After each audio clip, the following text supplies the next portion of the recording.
maldição do Bennington Triangle. A floresta densa que cobria as encostas do Monte Glastonbury sempre teve má reputação entre os moradores antigos da região de Bennington, em Vermont. Desde o século XIX, lenhadores evitavam suas trilhas, e caçadores experientes falavam em sussurros sobre sons que não vinham de animais, luzes que se moviam contra o vento e passos que pareciam acompanhar viajantes solitários. O governo federal transformou a área em parque florestal, mas isso pouco fez para dissipar os rumores. O que era exuberância para os turistas era, para os nativos, uma fronteira entre o conhecido e o inexplicável. Em 1946, porém, quando os Estados Unidos buscavam deixar para trás os traumas da guerra, nada parecia mais absurdo do que acreditar em lendas.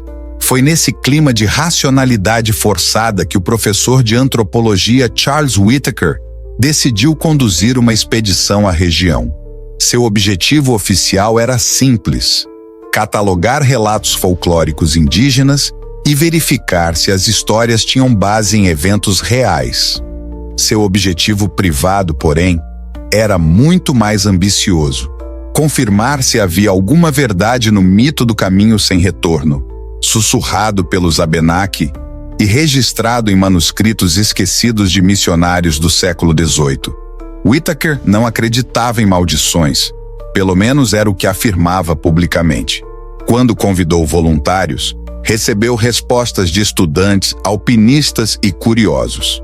No final, 7 pessoas formariam o grupo: Charles Whittaker, líder, antropólogo; Henry Foster, geólogo e montanhista; Abigail Moore, estudante de literatura; Leonard Briggs, fotógrafo e veterano de guerra; Simon Hollis, cartógrafo; Martha Collins, enfermeira; John Tiller, guia local.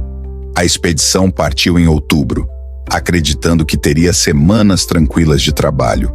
Mas os primeiros sinais de que algo estava errado surgiram muito antes da floresta se fechar sobre eles. Na segunda noite, quando montaram acampamento perto de um córrego, Leonard acordou com um som de vozes. Ele se levantou, acreditando que algum animal tivesse invadido o acampamento. Porém, o que ouviu foi completamente distinto. Murmúrios humanos, conversando baixo entre as árvores, como se uma tropa passasse próxima. Aproximou-se do limite da clareira, esperando encontrar viajantes. Mas o que encontrou foi silêncio absoluto. O ar estava parado. Nem os insetos cantavam.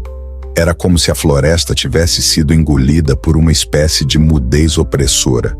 Leonard voltou ao acampamento, mas não contou aos demais. Como soldado, sabia reconhecer normalidade. E aquilo não era normal. Na manhã seguinte, ao verificarem as imediações, encontraram marcas estranhas no solo. Não eram pegadas. Lembravam arrastos, como se algo pesado tivesse sido empurrado contra a terra, mas não havia trilha contínua. Simon disse que poderiam ser causadas por troncos arrastados por lenhadores, mas John, o guia, negou. Nenhum lenhador trabalhava naquela parte da floresta há anos. John sugeriu seguirem para o norte em direção ao pico.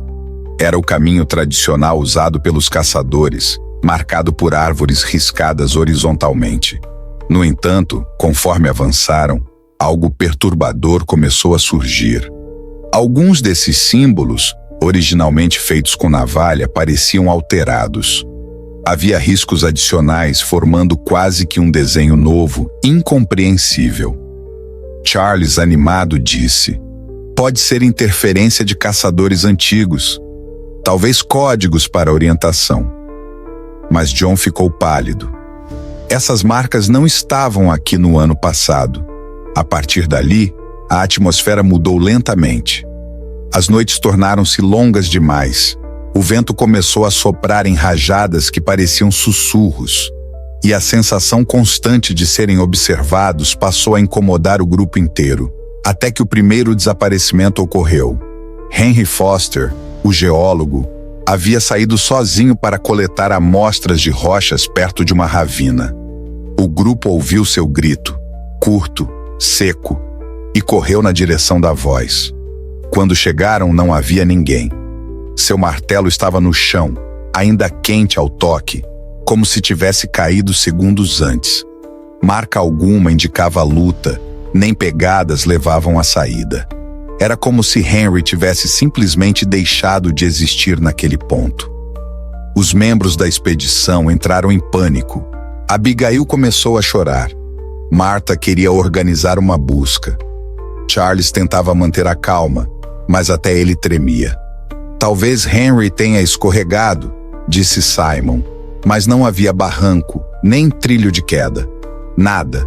Decidiram vasculhar a floresta por horas, gritando seu nome, mas o som parecia engolido pelas árvores. Nenhum eco retornava.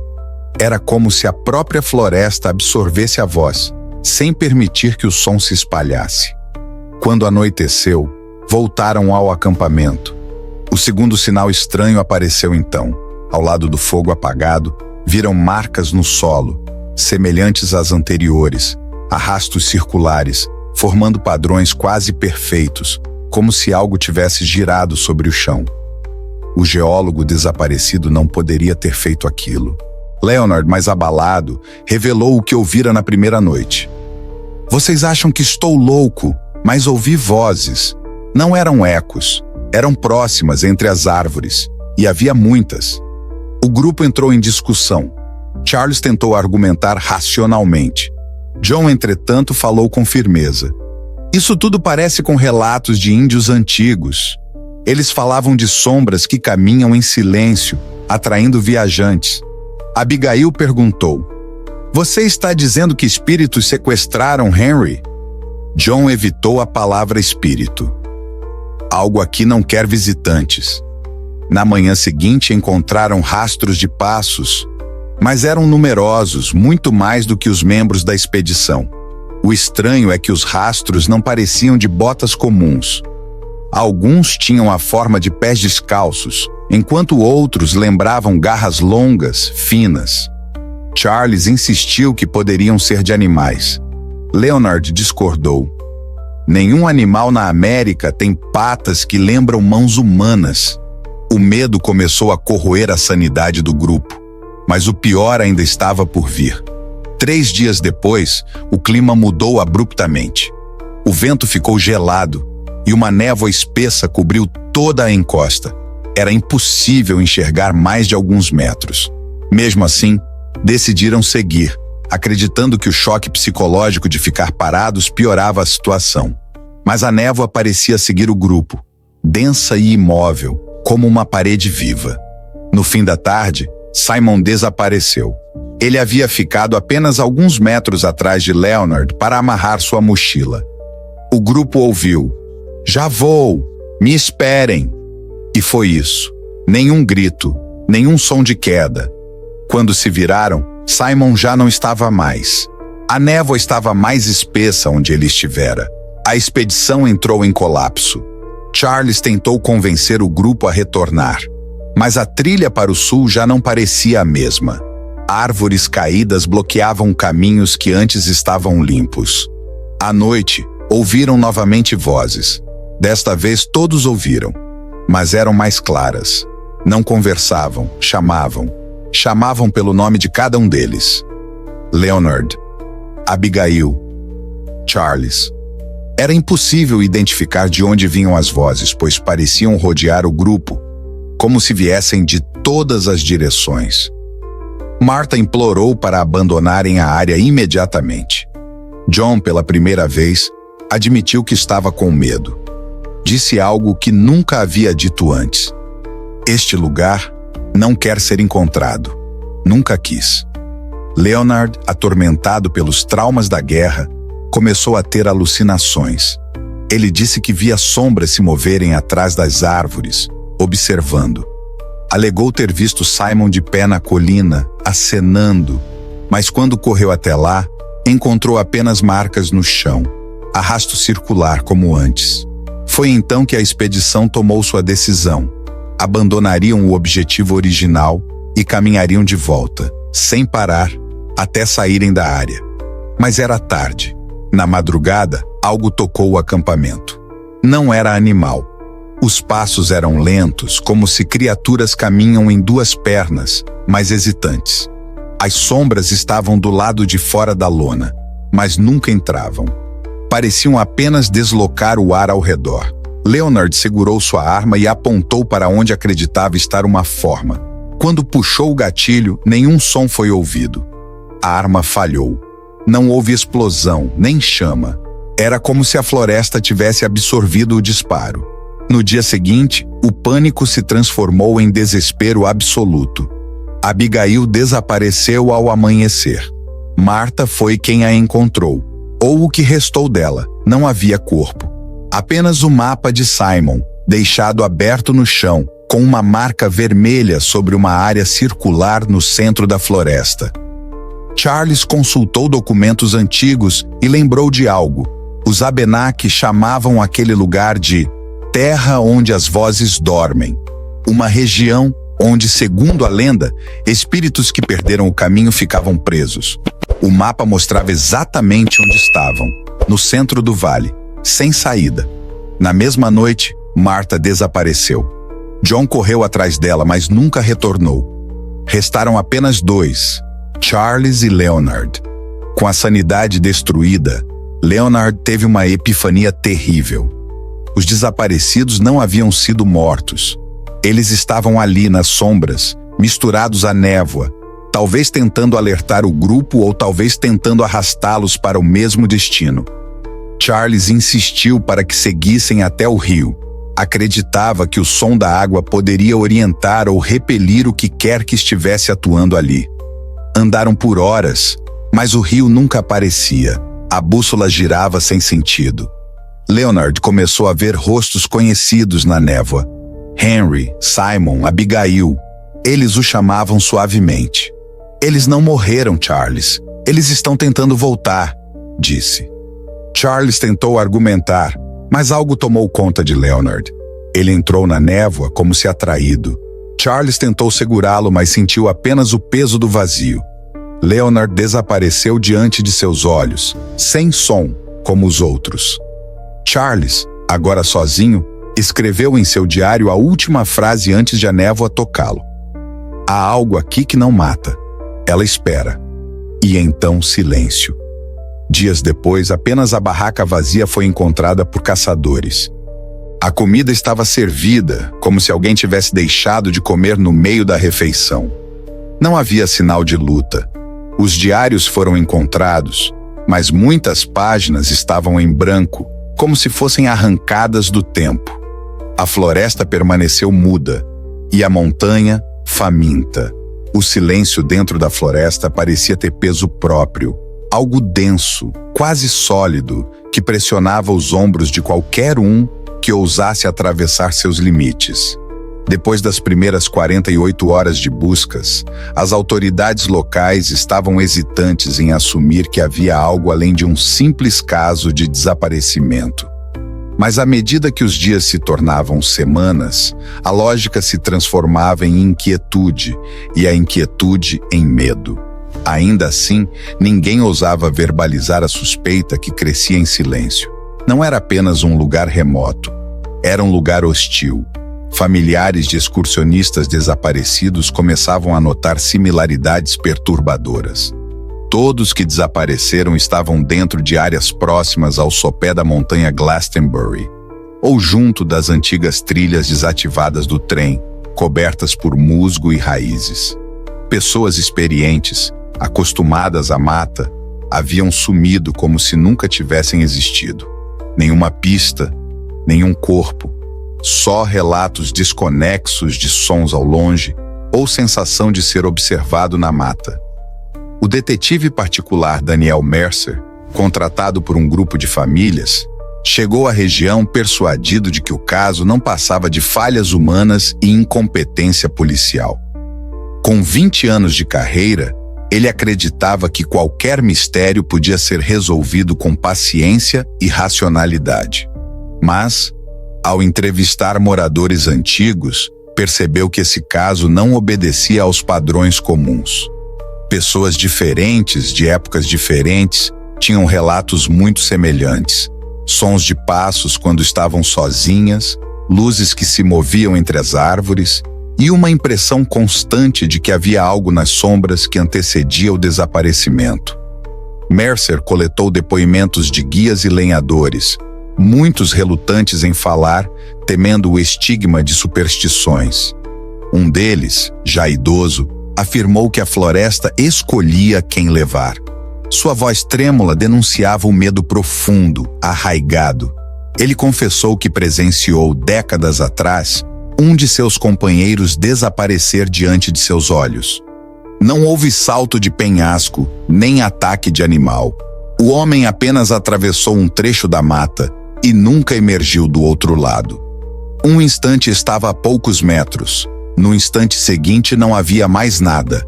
A polícia rejeitou a história, alegando confusão da memória. Mas Mercer sabia distinguir delírio de trauma verdadeiro. E ali havia trauma.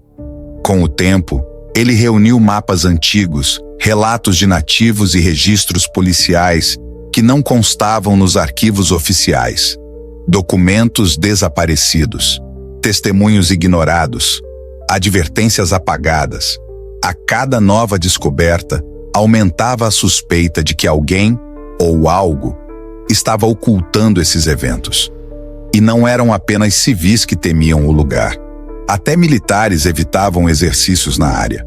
Determinados a encontrar evidências concretas, Mercer e um pequeno grupo de voluntários decidiram adentrar o setor mais evitado da montanha. Um vale profundo onde bússolas perdiam a direção e aparelhos eletrônicos falhavam.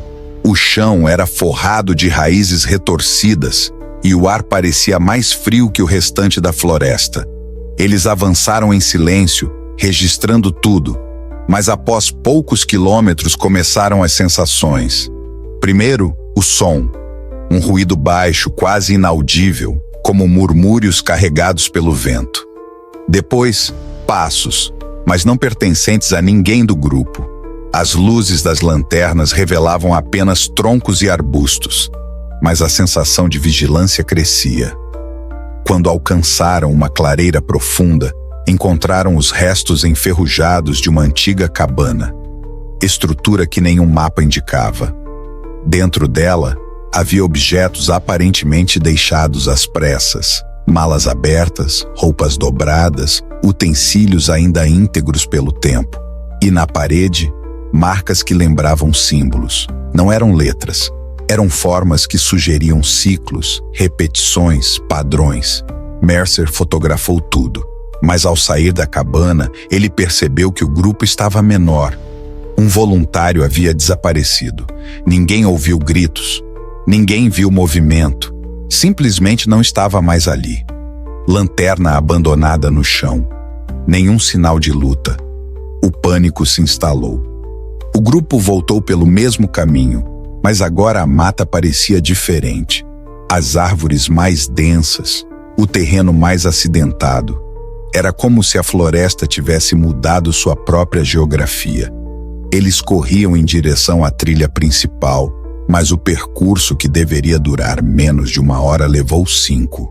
Alguns começaram a questionar se haviam perdido a orientação ou se a mata estava, de alguma forma, manipulando o caminho. Mercer manteve o foco racional, embora sua respiração denunciasse o próprio medo. Quando finalmente emergiram da floresta, estavam incompletos. 2 haviam desaparecido no total.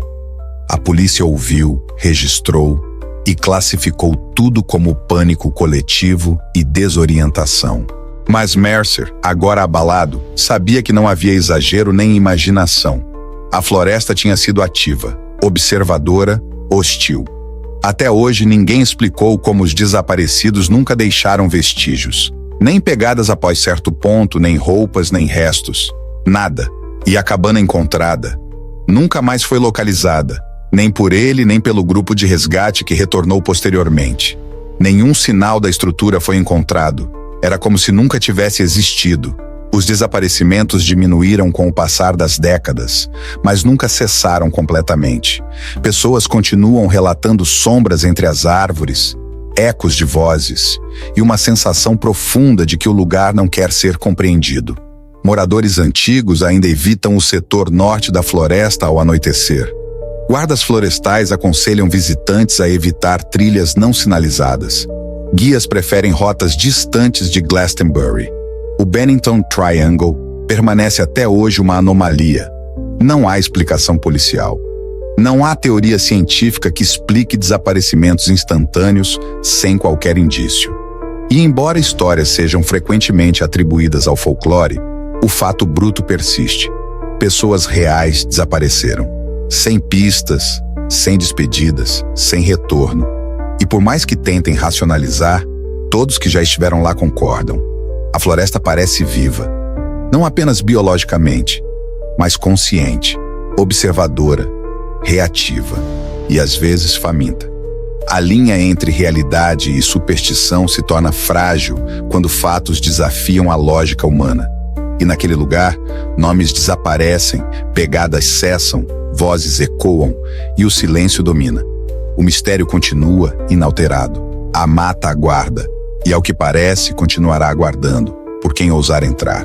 E assim, o mistério do Bennington Triangle permanece intacto, silencioso, oculto entre trilhas esquecidas e árvores que parecem vigiar cada passo.